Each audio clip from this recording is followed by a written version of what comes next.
Checking your own credit score in Canada is completely free and it does not lower your score by a single point. Yet millions of Canadians avoid ever looking, terrified of a phantom penalty that does not exist. That one myth is quietly costing people access to lower interest rates and clean credit files. And it is only the first of 5 I'm about to break. I read the fine print so you don't have to.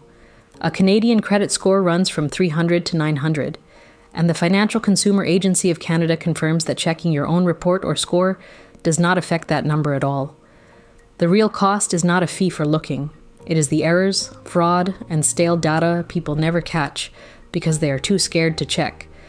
Here's the belief that keeps Canadians in the dark, that logging in to see your own score is treated like a hit that lowers it. So people just never look, sometimes for years at a stretch.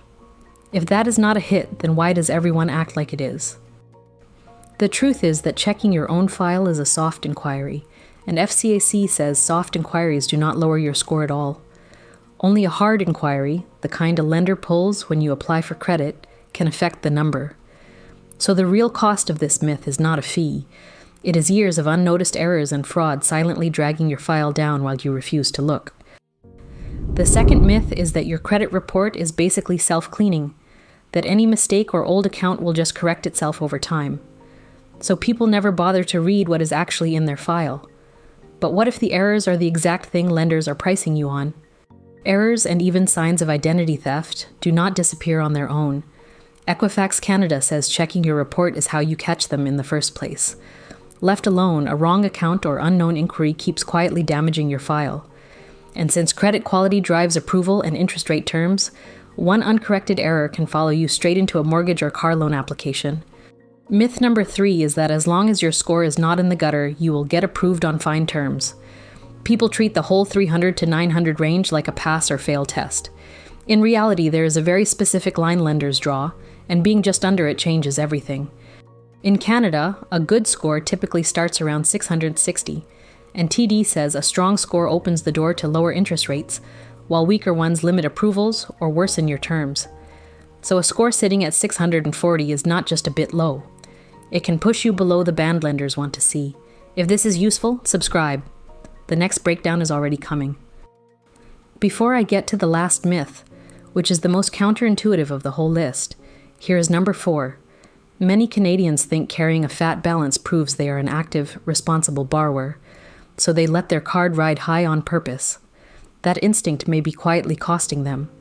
High balances do not signal responsibility, they signal risk, and TD flags using more than about 30% of your available credit as a bad pattern. A $6,500 balance can crush your utilization depending on your limit, dragging an otherwise fine score down. Staying under that 30% line is one of the fastest levers you actually control. Here is the final and most counterintuitive myth, that your credit file is a single identical document everywhere. People check one app, see one number, and assume that is the whole picture. But Canada does not run on one bureau, and the gap between them can bite you. Canada runs on 2 main bureaus, Equifax and TransUnion, and FCAC confirms your files may not match exactly. An error sitting on the file your lender happens to pull can sink an application you thought was safe.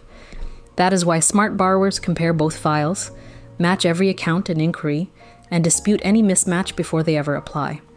So here's the real playbook. Checking your own score is free and never lowers it.